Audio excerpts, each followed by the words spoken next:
Good morning, everyone, and welcome to The Children of Ash, an RPG real play podcast where we tell stories from the world after the world. I'm Dylan, storyteller and your game master for the evening. Surrounding us is our table of players. For those not familiar with how tabletop RPGs work, we are collaboratively improvising a story together. I'll describe the world, its inhabitants, and its problems, and the players take on individual characters, role-playing what those characters do and say. We then roll dice to determine the successive actions, and then I describe how those results impact the world around us. Before we begin, we'd like to invite you to follow us on Facebook and join our Patreon, where we can be found as The Children of Ash, as well as join our Discord community, which should be linked to from both by the time this goes out. Patronage starts at just $1 and it's entirely optional. We tend to release episodes either way, regardless of patronage. But doing so goes to support the expenses we incur, helps us raise money for better equipment, ultimately a better listening experience for you. For a list of perks, go to patreon.com/thechildrenofash. We also want to quickly give a shout out to some of our partners. Flagbearer Games makes content for historical campaigns compatible with 5th edition D&D, starting with Nations and Cannons, which is their setting for the American Revolution. They've helped provide us with a wide selection of excellent roles. These are a variant of D&D's race concept, and you can find them online at nationsandcannons.com. And last but not least, the Wild Court makes Fae-themed content and sometimes more for your RPG needs. They have supplied us with some unique player subclass options, and will also be helping flesh out and stat up some of the more unusual denizens of the world of Athumla. You can find them on Twitter at WildCourtTTRPG. That is with 3 T's, WildCourtTTRPG. But I think that's enough from me. Let's go around the table real quickly and just have the players introduce themselves. Hi, I'm Becca. I am recording from Queens, New York, and this is only my 3rd year or so playing D&D, but as I started playing D&D, I realized that a lot of what my friends and I did when I was little was actually secretly D&D. Hi, my name is Jesse. My character's name is Wayland, and I'm a art teacher and illustrator. I've been playing D&D for about 9 months, and role-playing games for spottily for a lot longer than that. I'm Josh. I'm playing Darrick Henridge. I'm a college professor in Omaha, Nebraska, and I've been doing this whole role-playing thing for a few decades now, I guess. Mostly reading rule books for games I never get to play, but in between occasionally playing D&D and other games. Hi, I'm Peter. I'm playing from the West Coast, the Bay Area, and this is probably my first real campaign, with a handful of one-shots before this. I think Dylan was the one that introduced me to D&D for the first time. Great intro, and In this world, no less. yeah. And yeah, I'm just super excited. I'm Valentine. I'm playing Rez. I've been playing tabletop RPGs since the turn of the century, on and off. And I'm a graduate student in Seattle in my personal life. I'm really excited to play in a world so as developed as Athumla. Yeah, and I guess since everybody else gave so much information, I'm Dylan, as I've already said. I've been playing since early 90s, maybe. I've kind of forgotten how long, since 2nd edition or so. You mean the late 1900s? Wow! I have been playing since the late 1900s! I mean, I liked the turn of the century thing also. I remember when we used to have to drive out to the boondocks to find a hobby store that would sell our satanic cult books, and we'd bring them back and hide them from the adults. Anyway, yeah. You're going to be GMing in that voice, I assume, right? All the time! Yeah. Well, let us begin.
Among the foothills of the Grey Mountains, along the twisting and winding river system known as the Serpent's Run, lies a city. A small city, but the largest the world knows. It spans 3 bridges, a bridge of politicians, a bridge of scholars, and a bridge of merchants. And it is these arcing structures that give the city its name, Arches. The people of Arches live comfortably enough. Villages travel great distances up and down the river to do trade at their port, and the dangers of the wilderness that press against either shore are kept at bay by a powerful arcane wall. Every village has a wall, but nobody knows how they work. They come from the old world beyond memory, the time before a deadly, decades-long storm known as the Tide trapped humanity in small, huddled masses. Every now and again, they break, flickering off and on, or sometimes even permanently failing, leaving a village defenseless and quick to ruin. Many scholars of Arches have dedicated themselves to the study of this and other old world artifacts, trying to piece together the secrets of their predecessors.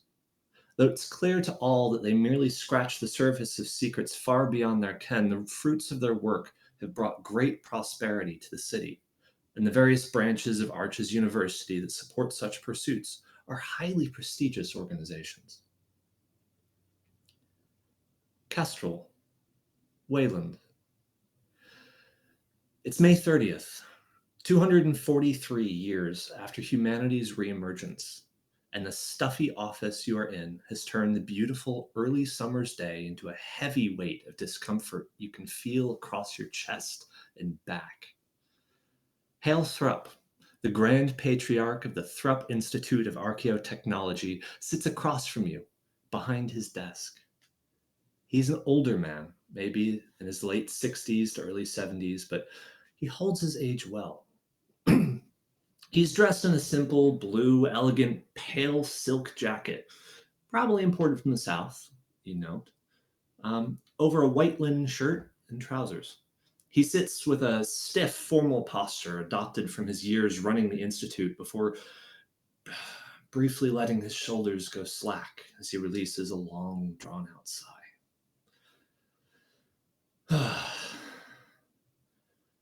I'm sorry, Cass. I couldn't renew your funding. What? You are this institution. Why could you not renew my funding?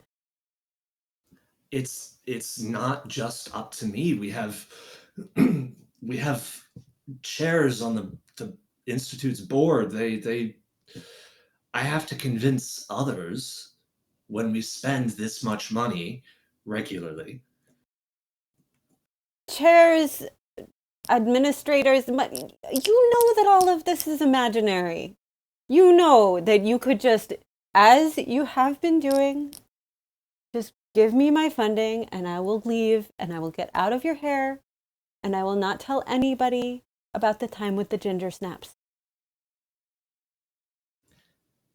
He breathes in very slowly. His cheeks go a little bit red.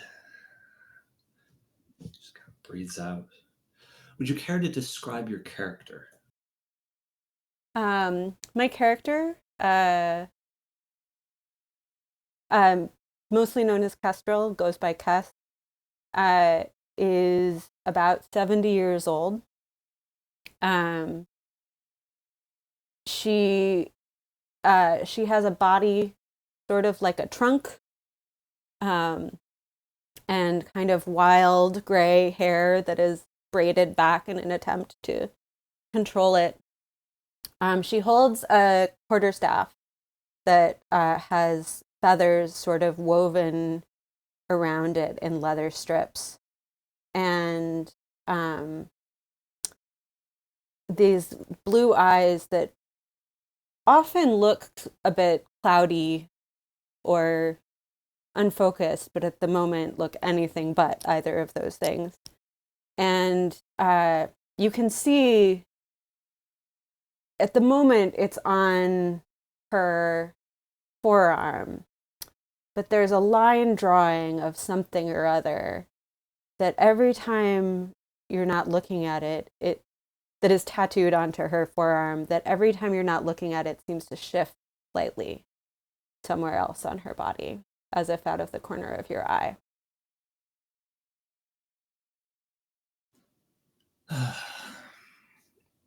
As he lets out his breath, kind of glances across the room to Wayland, who's sitting there in a chair. Would you care to describe your character? So, Wayland, probably the first thing you notice if you saw Wayland is that he's 11 years old. He's a scrawny, mussy-haired boy who hasn't grown into his eyebrows or his ears yet. He's dressed in the same clothing that you'd expect the adults, the master craftsmen in this institute to wear, because he actually is a master craftsman and he's very proud of that. But they show the same amount of wear that you would expect a master craftsman who doesn't have a lot of money and patches over his clothes quite a bit.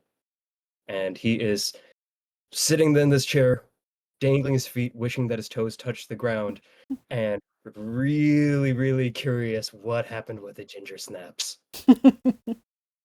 Can we please forget about the ginger snaps? This is not something I have control over. If you don't have control, who does? We need to convince the chairs that there's value in your work in continuing to fund it.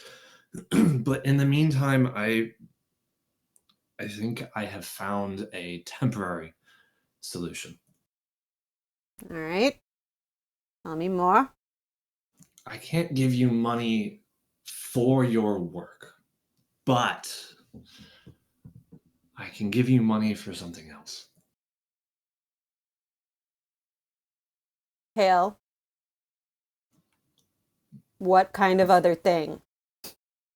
He looks down to Wayland briefly before back up to you.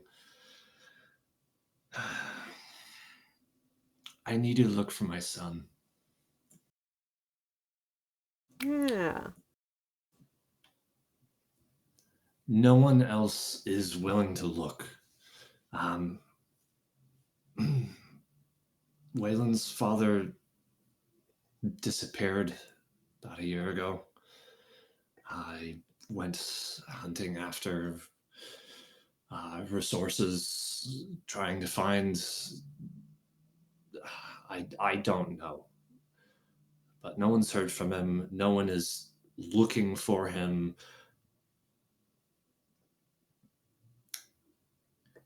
If you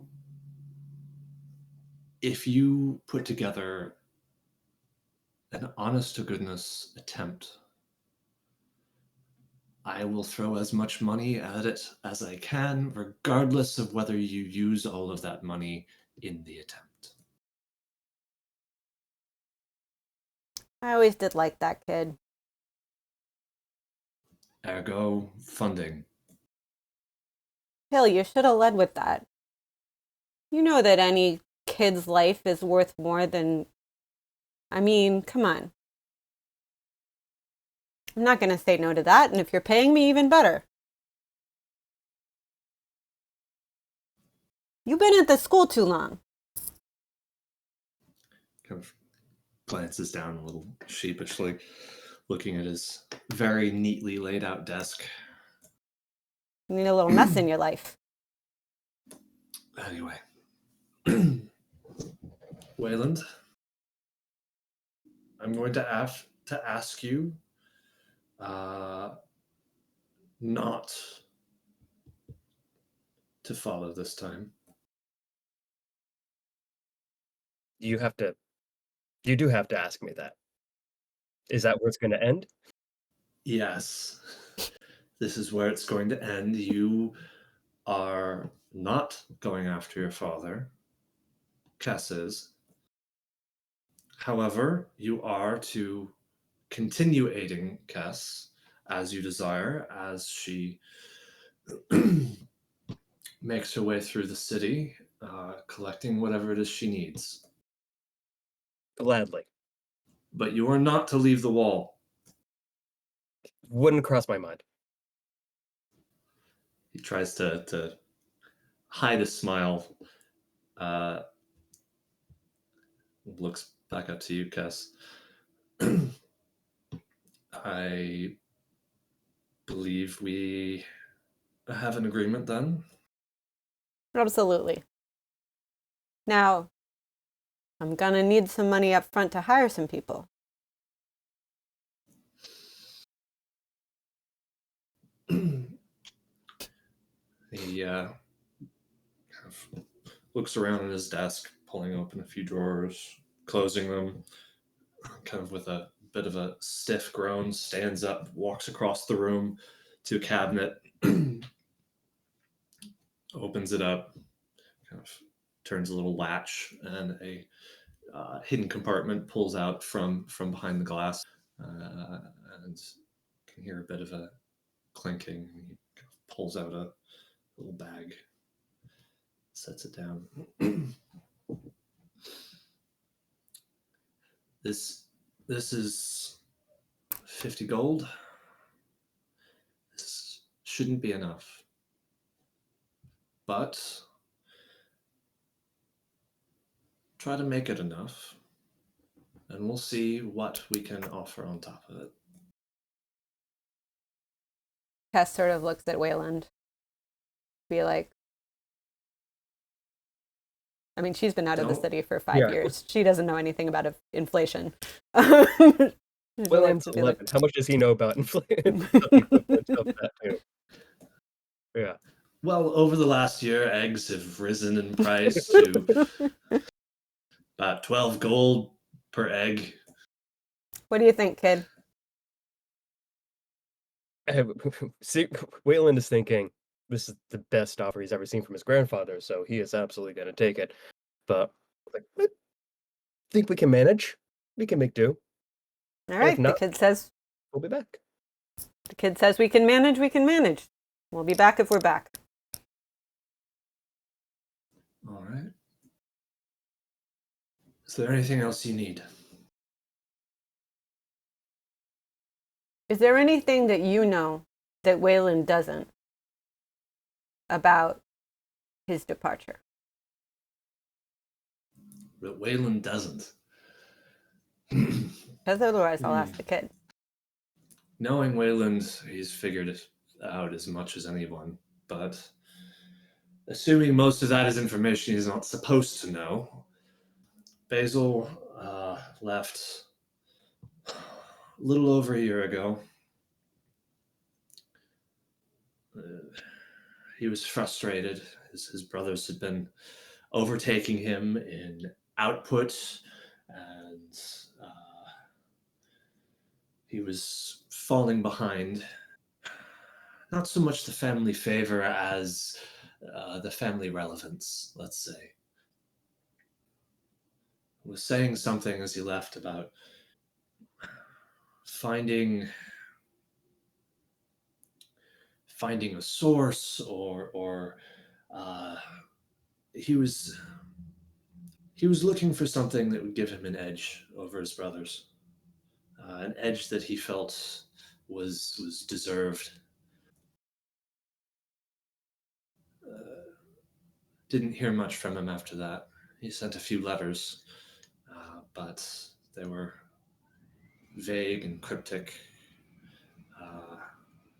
It felt like he was maybe trying to not give too much away, which isn't terribly unusual. We do dabble in sciences here at the institute that are highly sought after, that are, it's a very competitive field. We can't just let information flow willy-nilly.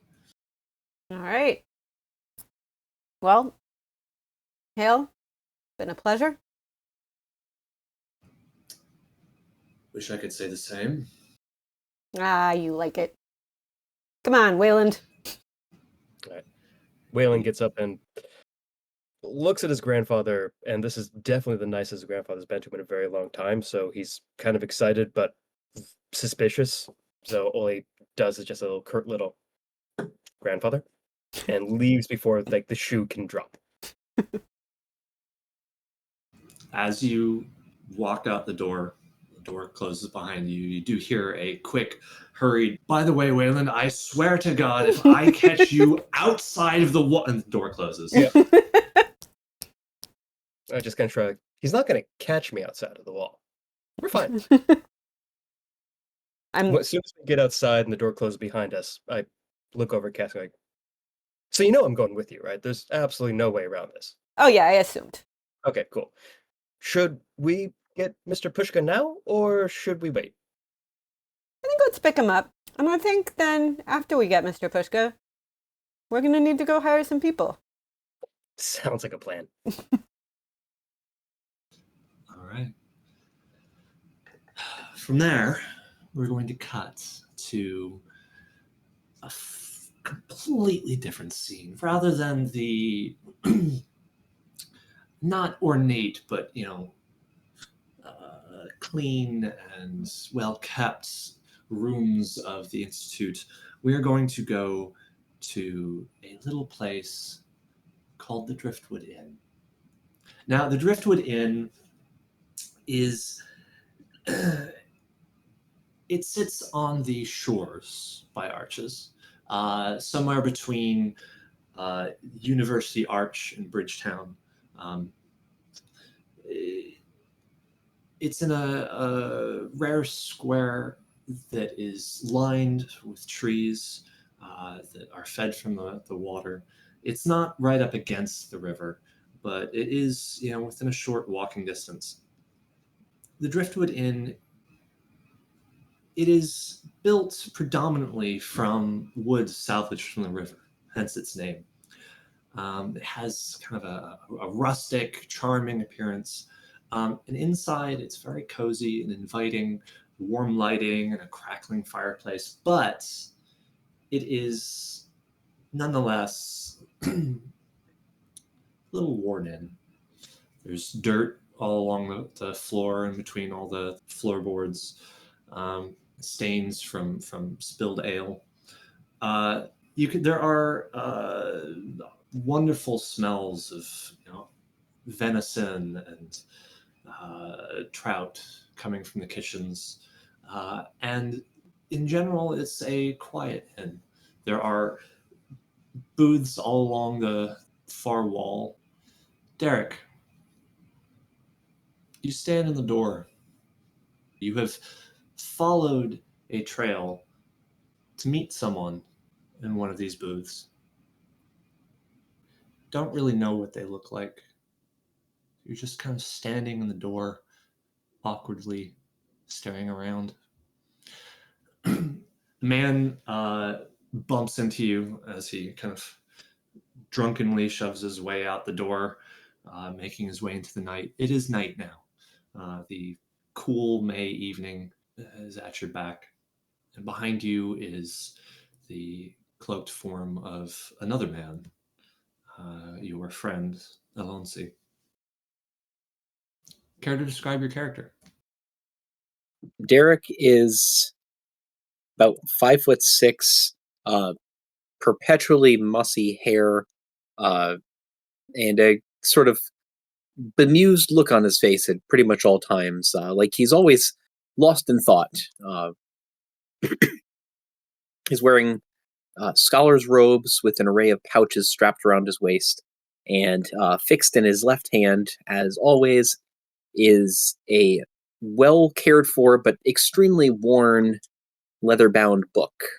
He's periodically flipping open to a page to cast a glance at something and nodding to himself before closing it again and staring off into space once more. I think this is the place. Yes, this must be. Dear, it smells much more than I expected. Behind you, Alonsi kind of leans over and whispers in your ear, I think that we should probably get out of the door. Oh, yes, of course, yes. Right this way. Let's go inside. I'm sure our contact will be waiting nearby. Yeah. As you wander in, Alonzi finally comes into the light. He's a rather tall man wearing a cloak. The hood is pulled back. You can see he has kind of a curly mass of salt and pepper, dark hair, a little bit of a beard, and glasses that sit slightly crooked on his nose. Very smooth, dark skin. And he kind of is looking around, kind of pulls you out of the not just into the room, but out of the doorway as well. Do I? Where might he be? Gonna kind of cast my look around, see if I can find our contact. As you do this, a middle-aged woman walks over. Can I help you with something? Yes, I'm just waiting to meet someone. Oh, well then. She kind of takes a rag out of her apron, kind of dries her hands. She's wearing the apron of a cook with kind of brown, rough clothing underneath it. So you're meeting someone, you say? Yes. Well then, they're probably going to be in one of the booths in the back. Assuming it's private conversation. She kind of gestures, and you look in the back, and there's a handful of tables back there. One of them has kind of 3 people at it, talking kind of quietly, a little huddled over some sort of food. Another one has a single man just kind of quietly sitting in it, off in the corner, looking around a little bit. Hasn't looked at the door in a little while, but is kind of glancing around the room. Rez, would you care to describe your character? Rez is a relatively small man. He's 5'4" on a good day. He has a mass of curly black hair, or what would be curly if it weren't always pulled back. He tends to wear a somewhat swashbuckling overcoat, but underneath is something else entirely. He wears a embroidered tunic that's held tight at the wrists and upper arms. He also has a strange array of what seem to be jewelry all over his body, and his eyes never seem to sit still. He has very delicate features, other than that.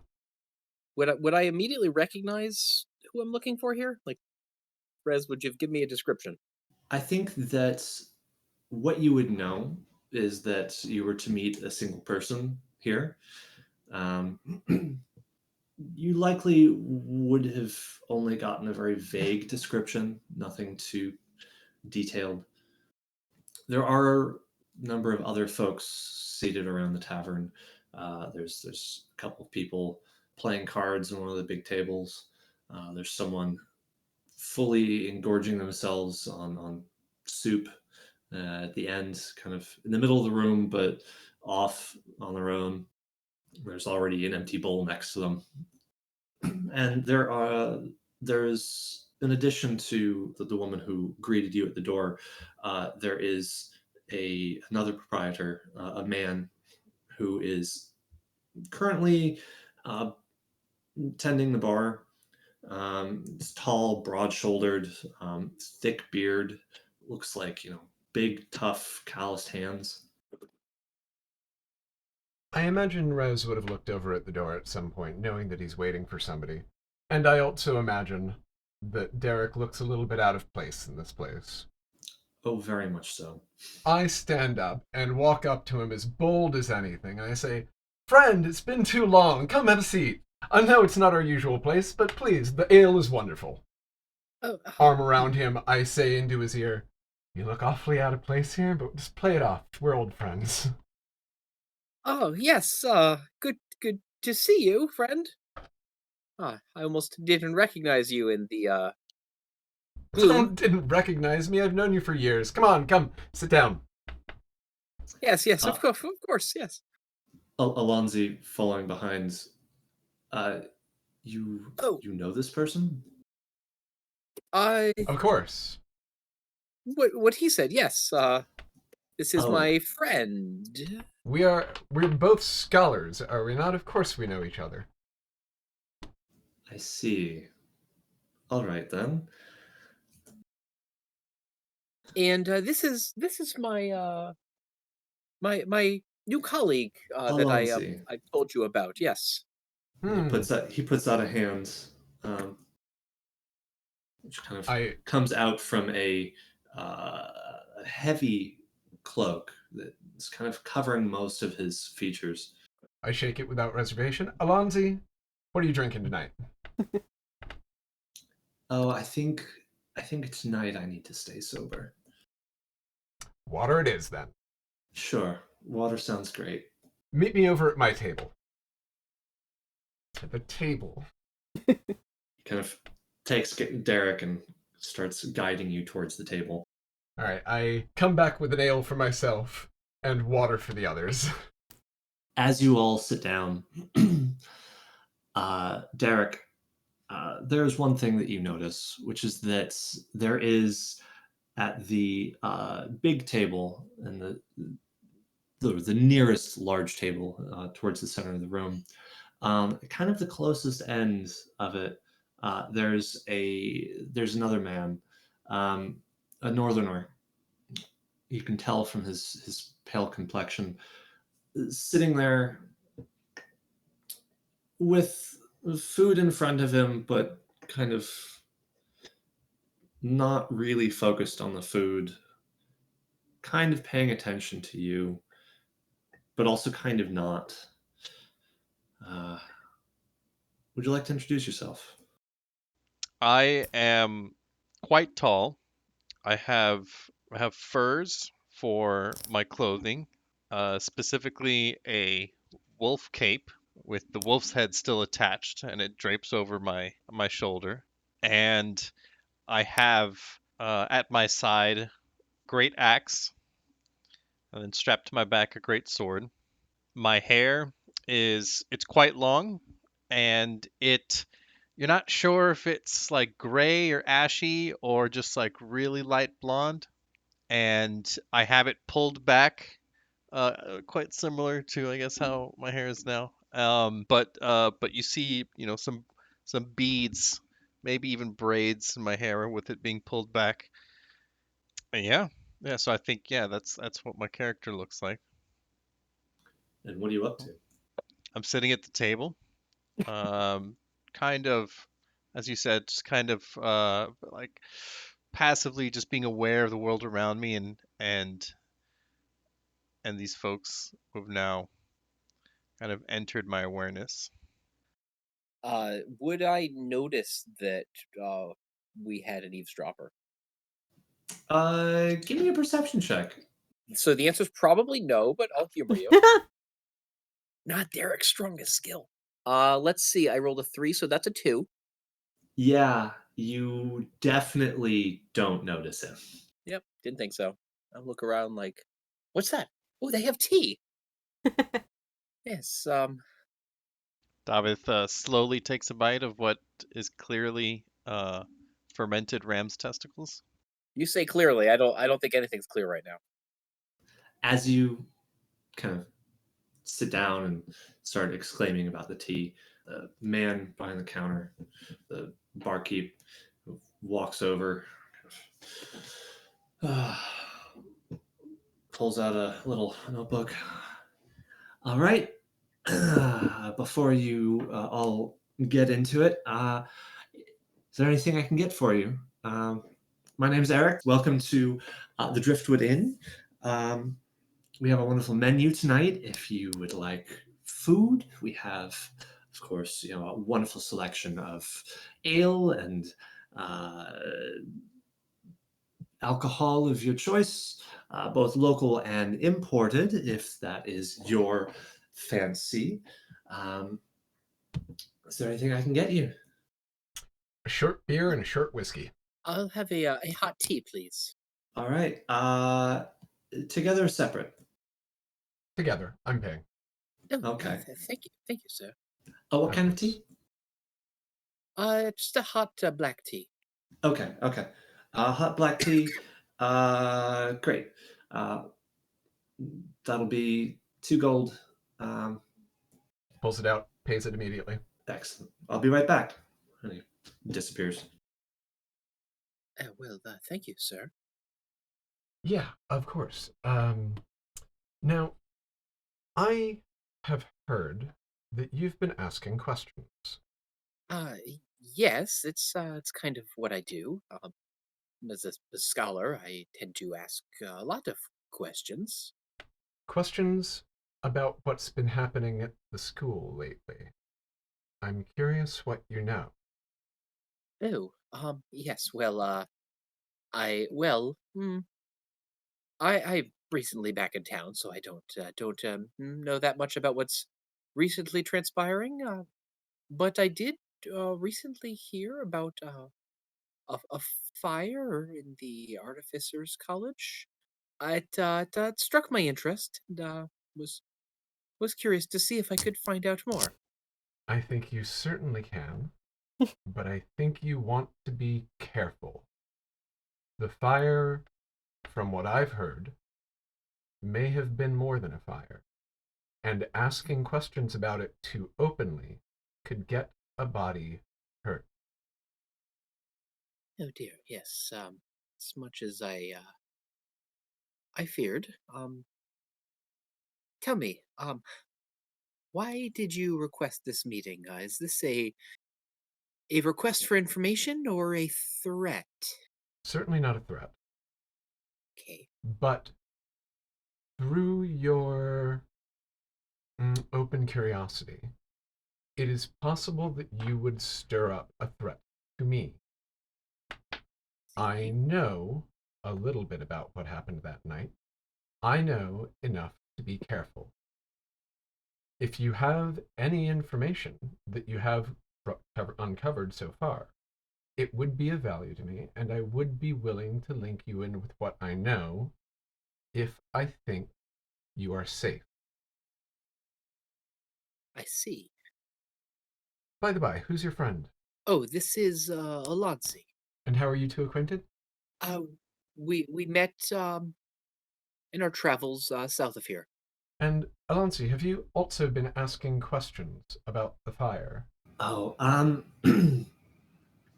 no, I not about the fire. I'm more curious about this university I keep hearing about.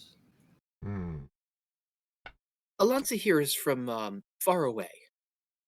Oh, yes. This is all new to me. This is a very strange world. You're right to be interested. It's very interesting here. Now, Darrick, Yes. what is your interest in this? Why are you curious about the fire?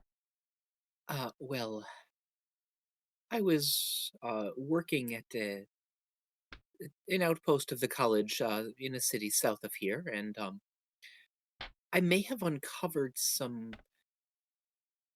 illicit activities of certain college members, um, and was curious to see just how connected those individuals may have been. Are you comfortable telling me what school they were with? I think I might need a little more assurance that you say have my best interests at heart. Hmm. Then we may be at something of an impasse because I have the same concern with you. How do you propose we resolve this?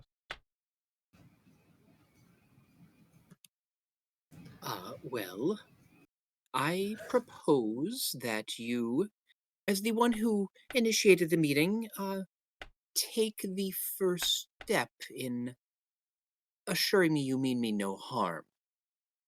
If I meant you harm, I wouldn't have requested the meeting. I would have let you ask your questions and watched from a distance. If I may, sorry, what was your name again? I just need a Rez, Rez. Uh, you're a student, are you not? I am. You have the smell of a fellow academic. I do. Perhaps we can find a way to just let our common love of learning guide us through this impasse. I do have a love of learning, and I do want to know what you know.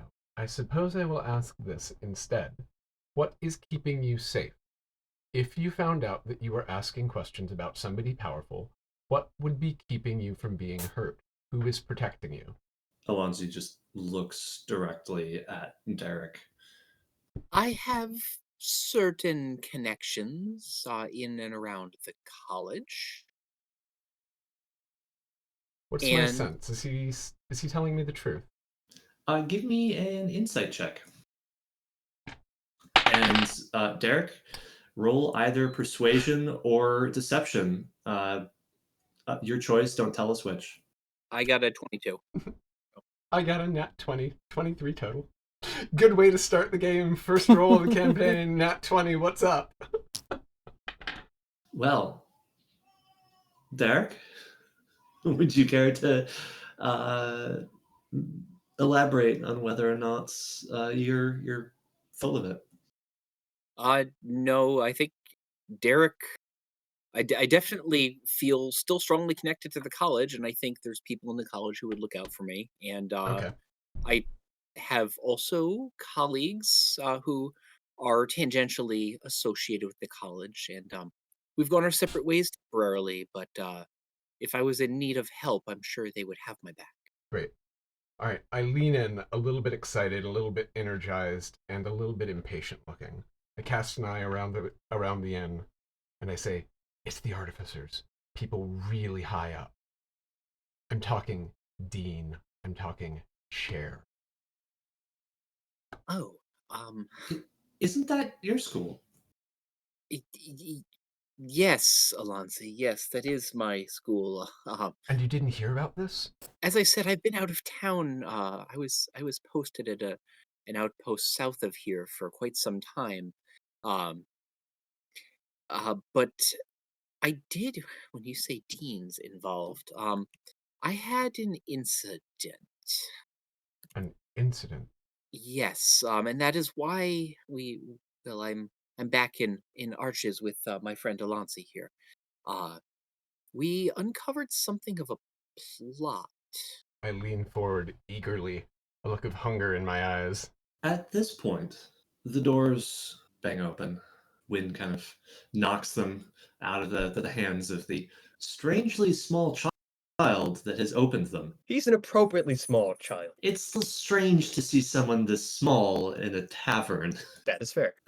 Would you care to describe what you do as you and Kess enter the tavern? I confidently throw this door open with the knowledge that whatever is inside, reveling in the fact that it's going to get the attention. Everybody looking and seeing the 11-year-old who clearly doesn't belong here, standing next to an older woman, a much older woman, who's probably, they might assume is his grandmother. And behind them, a hulking man in a giant poncho and a very strange mask. If you're not counting the top of his really weird mask, probably like 7 feet tall at the shoulders. He's a very, very large man. Rez looks Oh my. over at the door, stopped in mid-sentence by the strange sight.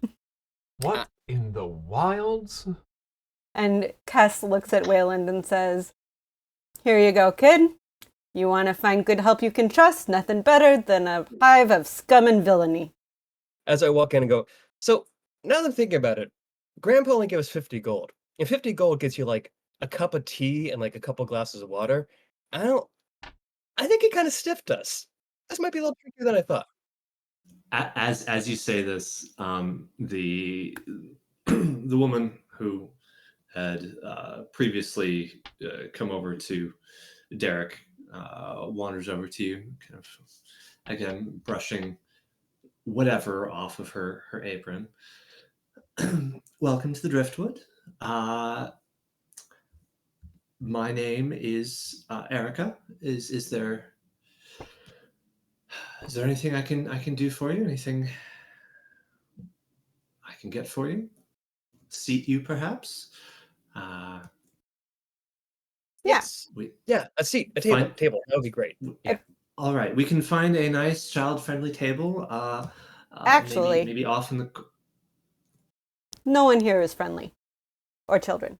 I resent that remark. We have, my husband and I have put a lot of work into making this inn a warm and welcoming atmosphere. And you've where done we a can lovely accommodate- job. We're looking to sit with some people who might be for hire as adventurers. You got anyone who fits that description here? Or I mean- guides. Or, anyone who can handle the wilderness a little bit better than, me. At this, she kind of turns away from you, kind of looking around the room, kind of scans through everyone. And I don't know him personally, but we've got the big man over there. He looks, I mean, look at that wolf skin. He's Oh, he's got a wolf on him. I think we should hire him. Go ahead. She just kind of gestures and closes the door behind you and begins to walk back over to the kitchens. I enthusiastically lead the way, kind of signaling for the tall fella to walk with us. I follow a little hesitantly.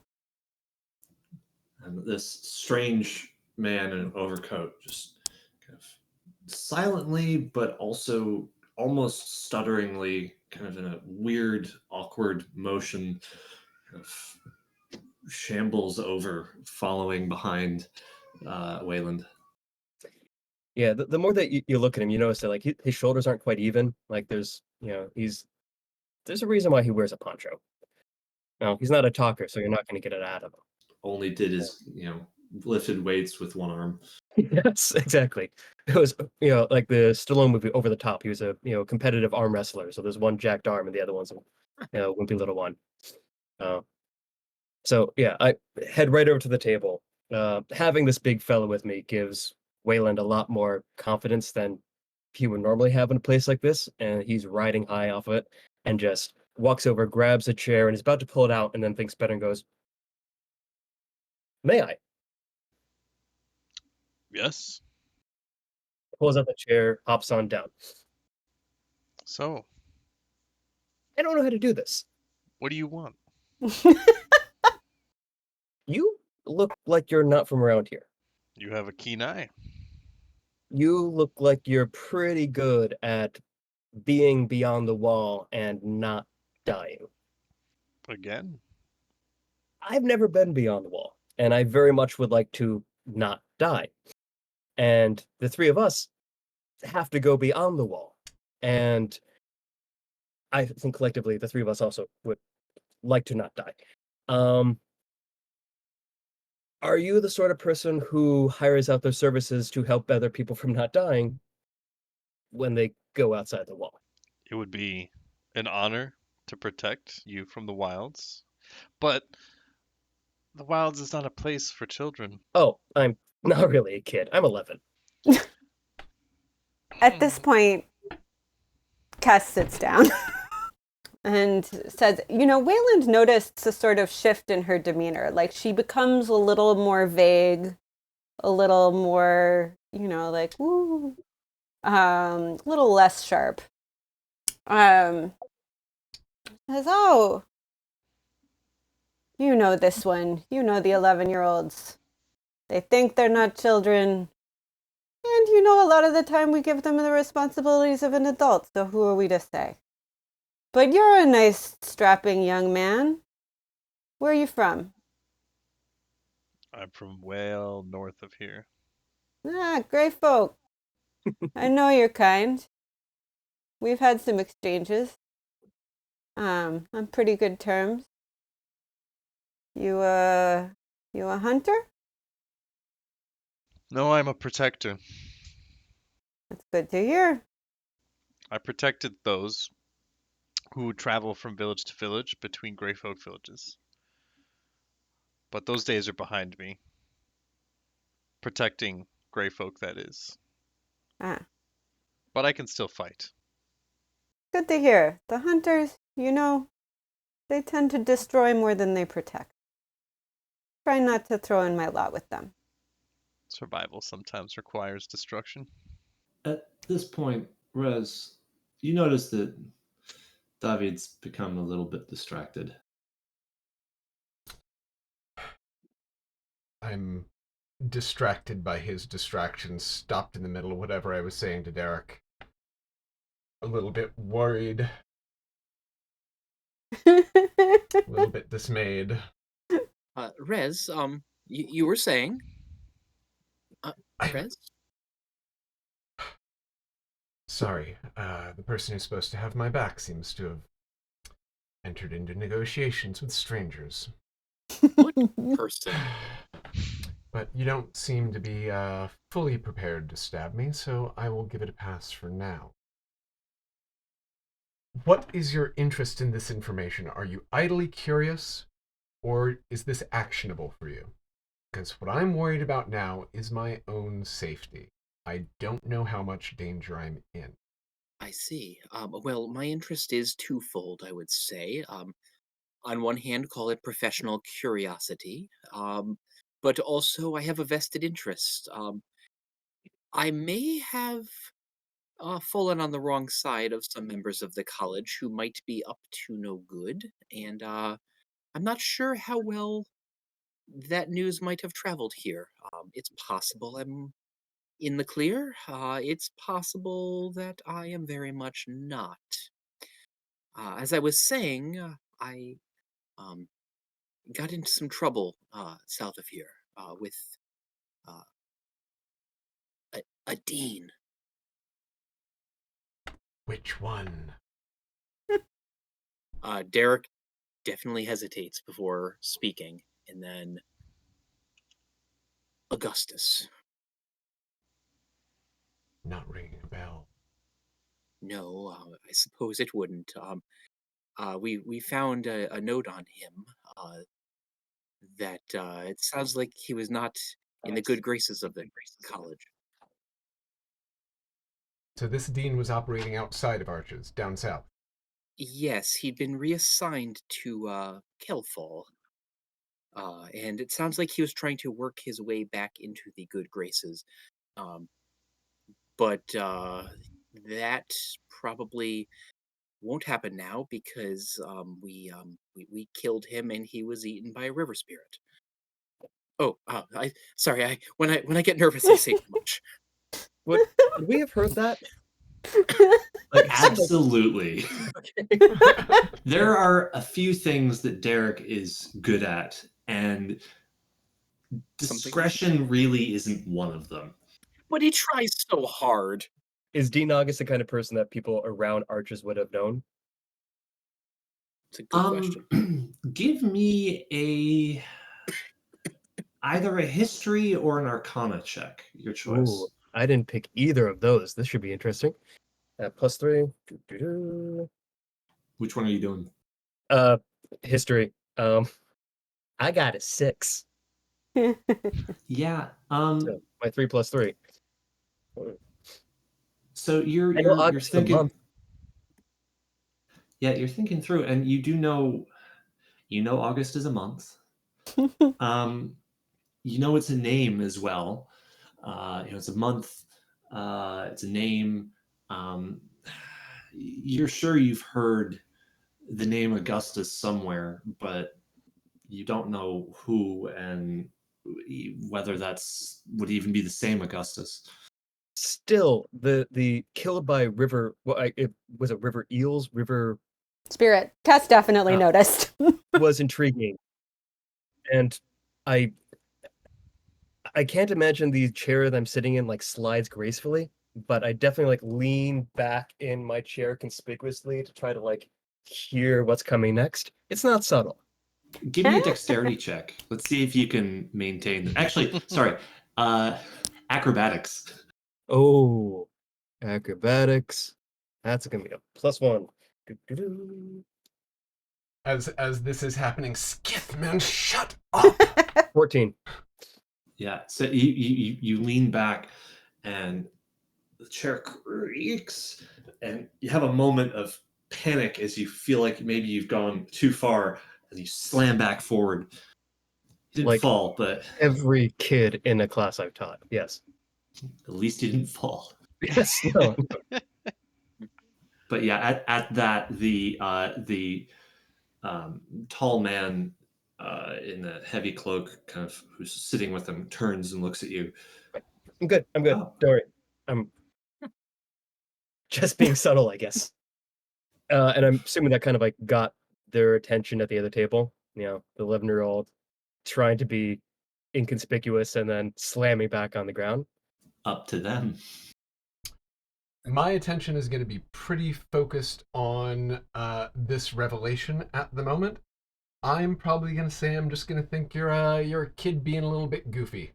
Okay. If you had been an adult, I'd be suspicious. As a kid, I got bigger fish to fry. So, And I lean Darrick in is close. completely oblivious still. Darrick, what brought you to that point? Why did you... How... Did he attack you? Did you attack him? It was Do self-defense. you make a habit of attacking people? No. Shortly before that, I'd never raised a fist or sword or anything in anger. And before. what brought you to that point? What made it happen?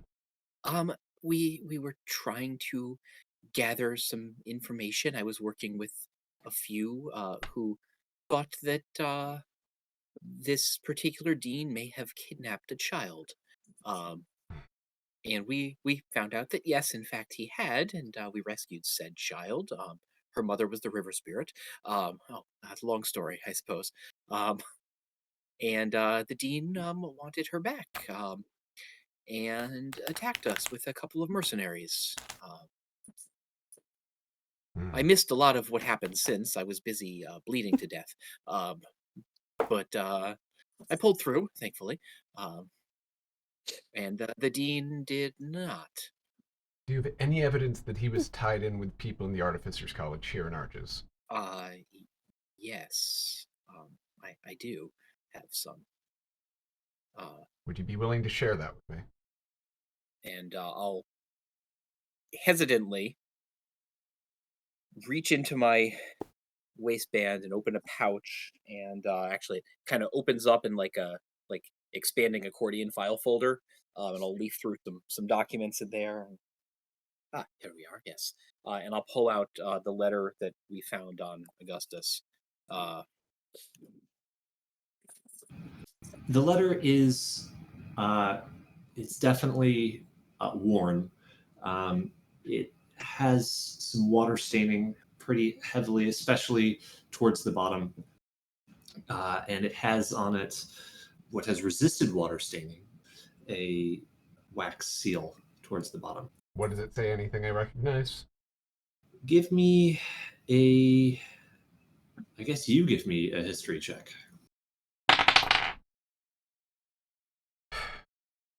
7. No, you can't. It doesn't look familiar. Well, it looks familiar in that you recognize that this is an arches-based seal. What does it say? Can I make out any of the words? Josh, would you like to read it, or shall I? If you'll probably read it more dramatically than me. Dear Augustus, I've once again received your request for reinstatement upon University Bridge, and once again must deny you. I continue to see the same failures that led to your dismissal and transfer, and to be perfectly honest, my patience and respect for you are both running low. While I and the rest of the council are eager to receive the artifacts you're able to recover from this new excavation, their delivery is nothing more than the bare minimum of your expected work. If you truly desire relocation, then find some means of continuing your experimentation with the wildlings. Unless you can deliver results, consider my patronage retracted. Do not contact me again with anything less. And then below that is a signature that is partially washed away and partially just illegible. Did Rez read that out loud? Yeah, actually, that's the question. Did you read it out loud or not? Absolutely the fuck not. Okay. Because I totally would have read it out loud. I turn it around, point to the signature. What did this say before the water got to it?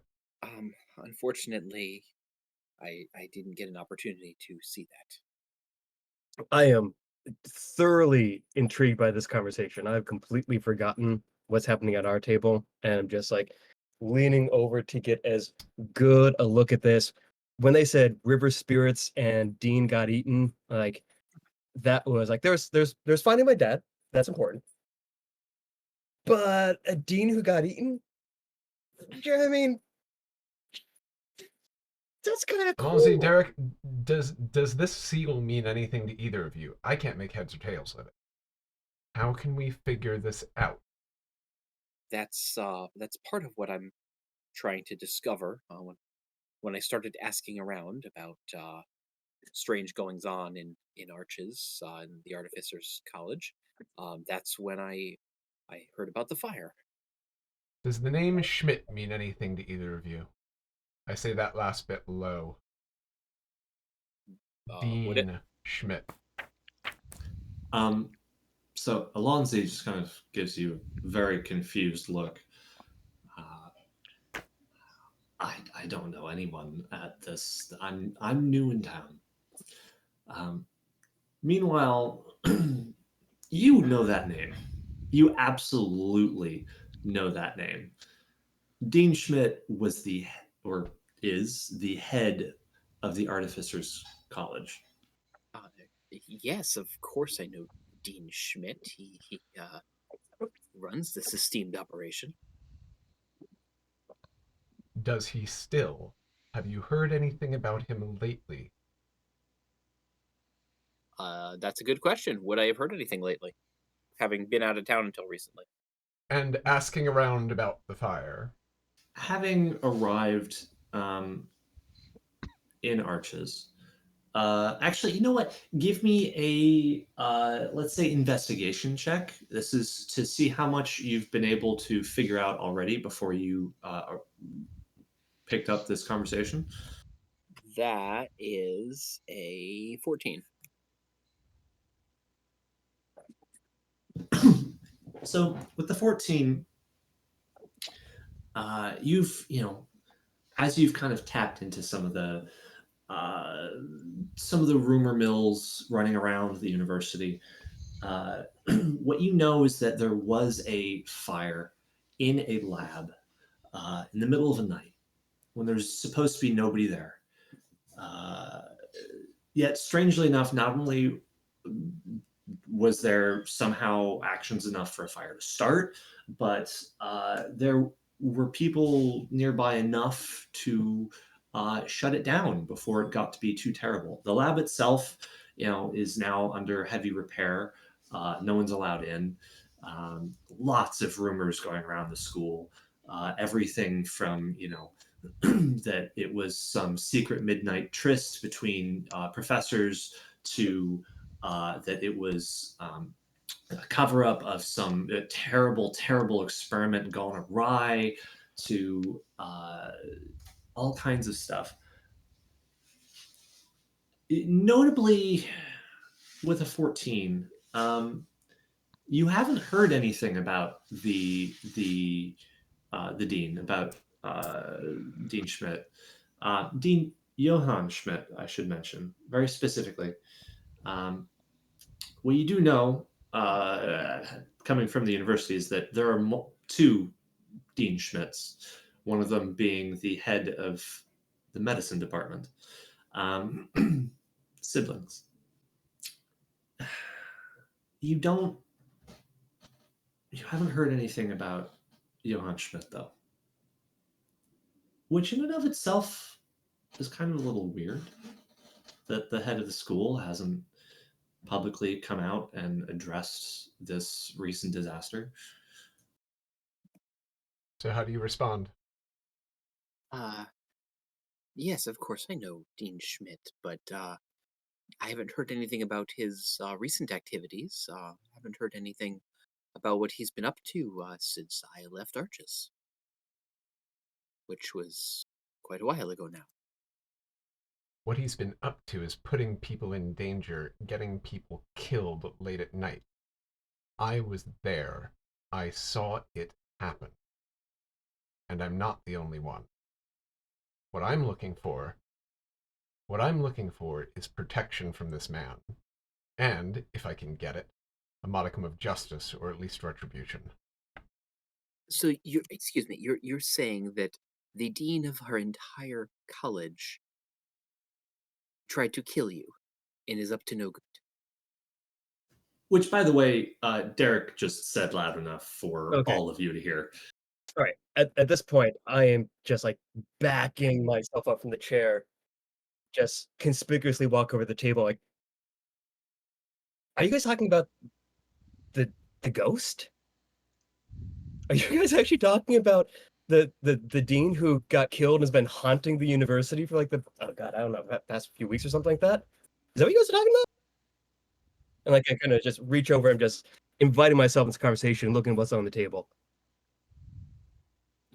Well, you see, among other things, actually, I don't know what else people have put on the table, but there is very plainly a letter laid out in front of Rez. Oh, I totally put my hand on that and turn to try to read it and get a good look at it. You're rolling opposed for that, my friend. All right. What do I? Would that be just dexterity? Yeah, I think for this it would just be dexterity. All right. How does a 6 do? 8! I thought I was screwed! Beautiful. Well, as you reach out for it, hand darts out to grasp the letter. Seeing this, Rez slams their hands down onto the table, doing a really uncomfortable finger to finger, just kind of jamming into each other's hands, and you both pull away, really hurt. So I would still okay, adult. I can't get it out of his hand, but desperately trying to see anything on it. I'm I'll look at the seal, and can I get a good look at that? Give me a perception check. That's a 5. As you both recoil in discomfort and mild pain, you do manage to sneak a glance over the letter and the seal. You're not really able to read much of anything. You get a couple words here and there. Your eye very quickly goes down to the seal. You get a very, very vague glance at it. What you do pick up is the basic format of Arches. 3 bridges with 5 stars over top and a torch underneath. There are other details around it. You know from personal experience that those are the details that matter, but you aren't able to really pick them up. Okay.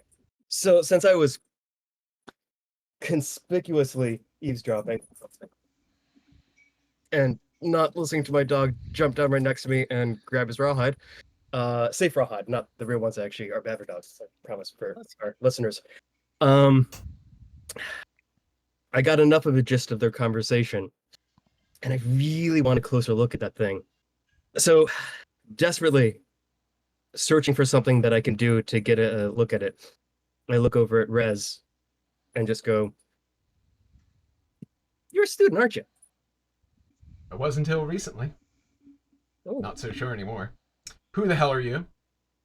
In fact, no, I don't know that I care. Why don't you go for a swim in the run, kiddo? I hold him and figure like, oh, there's no way for me to say this and not sound like a huge dick, but you might want to care. And I reach into my pocket slowly, not like pulling out a dagger or something, and I pull out my medallion of master craftsmanship in art house, and I hold it up so you can plainly see it.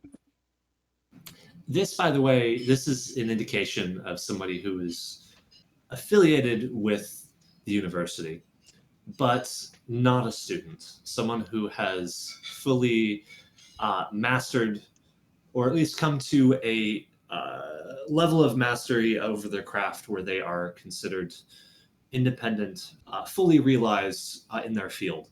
And having accomplished something of great worth. At this point, Kes is going to look at Davis and say, "Hey, you with those guys? I might be. Is that kid right to be afraid?" Yeah, I'd say so. Hmm. Yeah. Wait, who's the kid? Am I the kid? You're the kid. In this case, I'm you are the okay. kid. Yeah. You're all kids. She's 70. Yeah. You're all children. Wayland, I look back. Yep. ease up a little. River spirits. More flies, honey, vinegar. Not actually true. Whatever works with people. I look back at Rez. Like, I'm sorry. I know I come off away. But I was listening. I'm really curious, and I know I'm a kid. I'm not a kid, I'm 11, but I know young, but I have been around a lot of circles in Arches, and you know, I might know who signed this or sealed this. Right now, I want nothing more than to know what's going on. So if you know Arches, I could be convinced to talk to you. And I kind of point at the letter. You can cover up the letter even, but can I just take a look at the seal? Who are you? And I hold up my hand, trying to do like the best my version of an adult, reach out and handshake and control myself and act a little bit more composed. Name is Wayland Thrupp. Pause for a second to see if he recognized the last name, and then continue. Do I? Yeah. I would say give me a history check. That'll be a 12. All right, with the 12, it's high enough. You do recognize it. Thrupp is the name of a small but relatively prominent school within the engineering department, focusing on archaic technologies.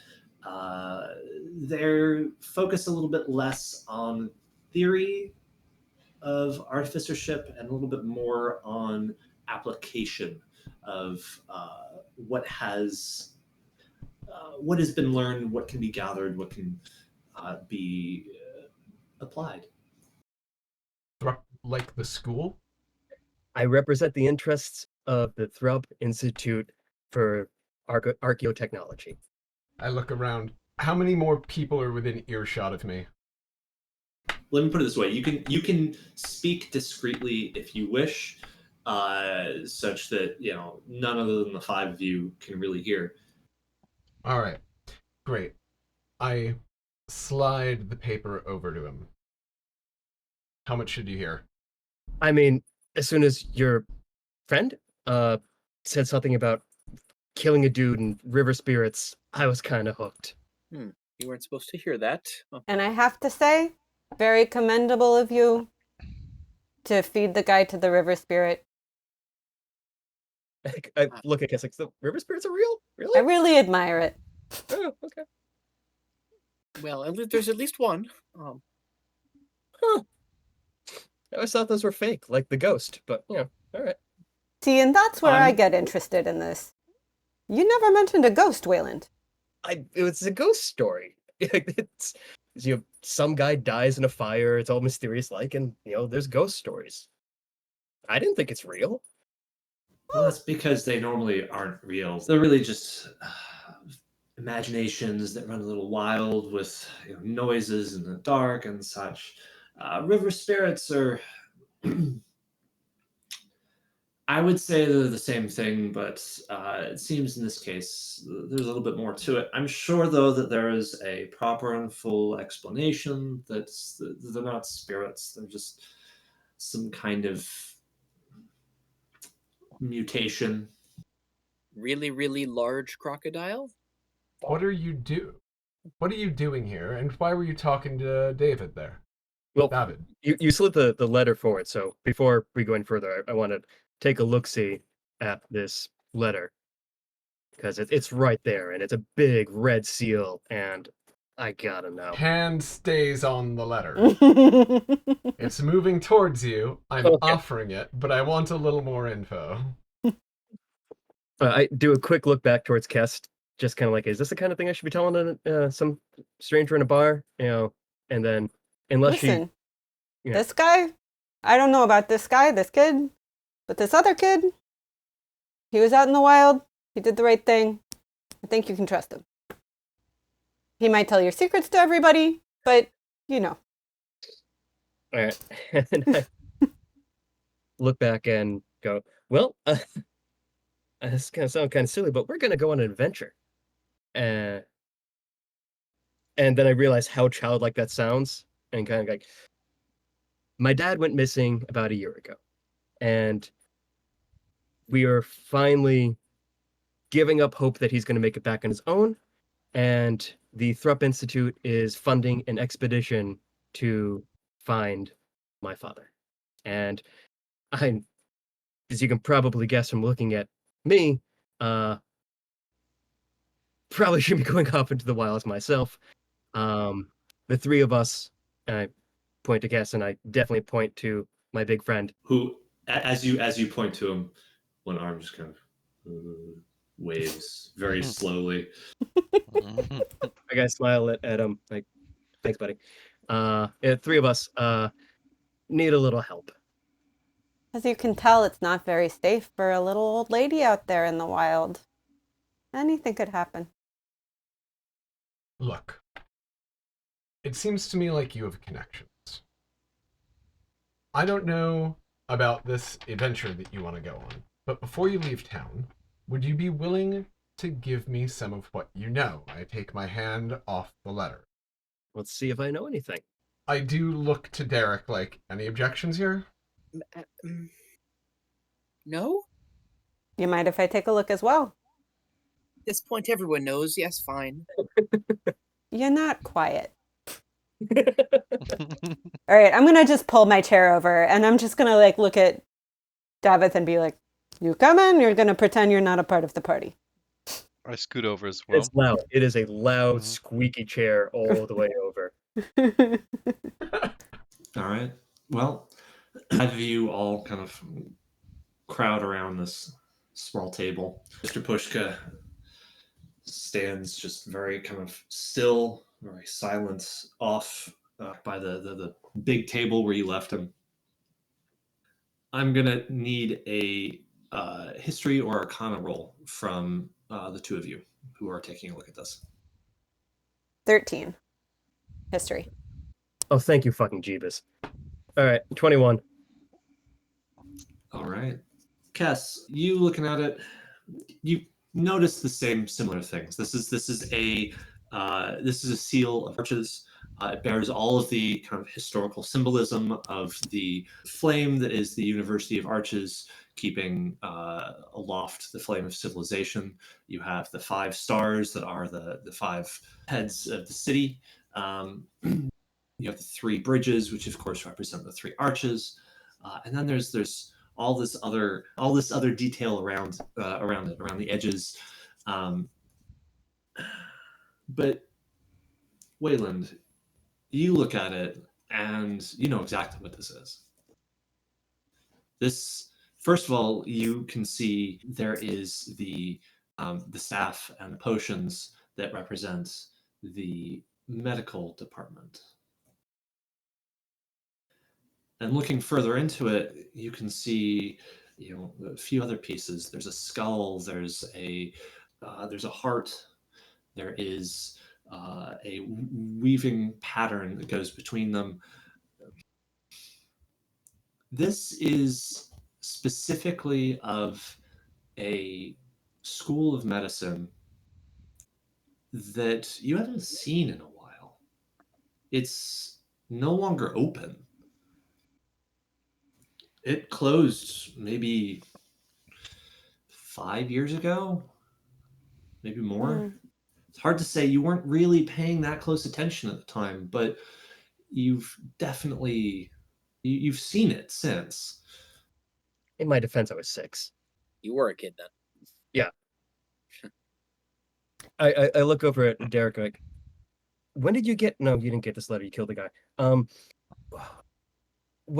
I still got it. It just wasn't meant for me originally. Right, but he didn't, like, it wasn't sent to you. How old is this letter? Like, was this like brand new when you broke the seal, or was this something that was always looked this old and ragged, or did you drop it in the river spirit? I don't exactly know when Dean Augustus received the letter. It was open and looked worn when we received it. But how much of that wear was from it being carried around with him, and how much was from the events that led up to us receiving it, I don't know. Wait. Okay. Did it look like it was more than 5 years old? Is really what I'm going for. Would I have any way of gauging the age of a letter? If he was walking around with it in his pocket for 5 or 6 years, you'd think it would be kind of ragged. Kind of worn. Yeah. It's definitely not 5 or 6 years old. There is something that I will remind you of, which is that this is specifically only for Darrick. Nobody else would really know this. Actually, Rez, you might know this too. It's Kelfall. While you were there, as you recall, a recent cache of artifacts had been unearthed with the spring floods. Yes. So, it's hard to date the letter itself based on its material properties, but it is referencing some new artifacts that the late Dean had uncovered, and well, shortly before my arrival in Kelfall, there'd been a discovery of some artifacts that had been unearthed. So I can't imagine to be much more than a year old, at most. Am I placed to be actually, like, can Kess actually read what the letter says, or is it open enough that I could read it? I think you could read it, but you would be making a very obvious gesture to read it, like leaning that's in fine. and kind of orienting yourself properly. Yeah. I'm fine with that. So I read it, and then just a personal, for Becca, history check. It's something in there about bringing in wildlings for something, right? Yep. Okay. So Just to clarify, when it says wildlings, does that mean people from outside the wall, or does that mean creatures? So first of all, the specific sentence is, if you truly desire relocation, then find some means of continuing your experimentation with the wildlings. Right. Let's see. As an 11-year-old, what would you know about the wildlings? There are stories. One might say tall tales, myths, ghost stories of people who have been found in the wild who, in one way or another, no longer seem fully human. Right. Okay. So at this point, Cass looks at Darrick and like any hint of the like foggy old lady is gone. It's just fully sharp. And she's like, they're experimenting on wildlings. Plural. At least one was. I don't know who else might be. Though certainly it seems that whoever wrote this letter was interested in such experiments. What is a wildling, and why does it matter how old this letter is? A wildling is from beyond the wall. Not quite human, not quite wild. Lots of people are beyond the walls. David, you people live without walls, don't you? Mm. Yes, but I might be able to offer some more clarification. Say one reason that they might be interested in a wildling is if, say, they were the daughter of a river spirit. Again, not quite human, not quite wild. Somewhere in between. Something other. Something that belongs to the wild and that none of these colleges have any right to. You think this is happening here? You think that they might be experimenting on things from the wild here in the city? My ears perk up at that. More than just tech. Beings. It's you talk very, very fast. It's possible. I mean, the only one I knew for sure was involved in it was Dean Augustus. It's more than possible. Who are you? I'm Kess. I'm the Kestrel. And you're his grandmother? No. Gah. No, I knew his grandfather a long time ago. Maybe, in more ways than one. But never went to that. So you work with the school? They give me money. I give them things that they think they want. We're both happy. Till recently. I mainly work for myself. And when I say work for myself, I mean, I mainly am interested in not being in the city. I do not like it here. But I will say, if there are things from outside these walls that are being drawn into these walls, I am very much interested in getting involved with that. Well, I don't know what a wildling is, but I can promise you there are things from outside the walls being drawn in. I've been trying to figure out just how unusual they are. Well, that I can help you with. As you say this, the barkeep comes back. Oh, I see we have a bit of a party going here. I'm sorry it took so long. Your drinks. He lays them down. He kind of looks awkwardly, turning around. The rest of you. Would anybody else like anything? And at this point, the door slams open, and 3 men walk in. 2 well-armed, swords at their side. The third one wearing padded leathers.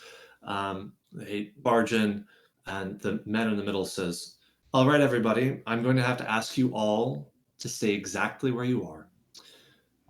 We have it on good authority that there have been, shall we say, deviant activities being engaged in out of this establishment, and I would appreciate your full cooperation as we conduct a search and investigation to identify who, which, how many, what kinds of activities might be involved.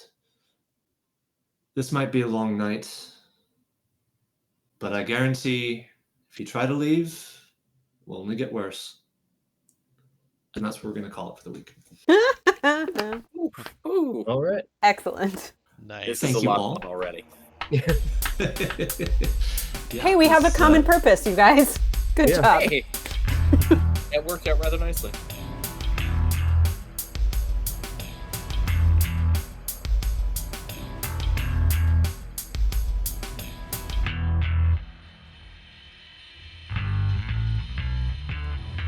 The Children of Ash is Dylan, your DM, Becca as Kess, or the Kestrel, Josh as Darrick Henridge, Jesse as Wayland Thrupp, Valentine as Rez Orr, and Peter as Davi Davidson. Our intro and outro themes were composed by the wonderful Fester Spunk. You can find them on Spotify. Special shout out this week to our friends over at Flagbearer Games. Their Kickstarter for Nations and Cannons is currently about midway through and going very strong. It's a 5th edition D&D compatible campaign setting for 18th century North America, with setting information, a full campaign, new, no, and low magic player options, including classes and roles, their version of races, black powder rules, and loads of other fun stuff that they're still unlocking. Go check them out at nationsandcannons.com. At this moment, we've already recorded the next 3 episodes. They'll be releasing as soon as we're done cutting out Jesse's dog peeing all over his bed and other fun moments that we don't think you're particularly interested in hearing about. Be sure to follow us on Facebook, Patreon, and our other socials to know the moment that these episodes drop, or better yet, just join our Discord community. We love you all, and we'll see you down the bend.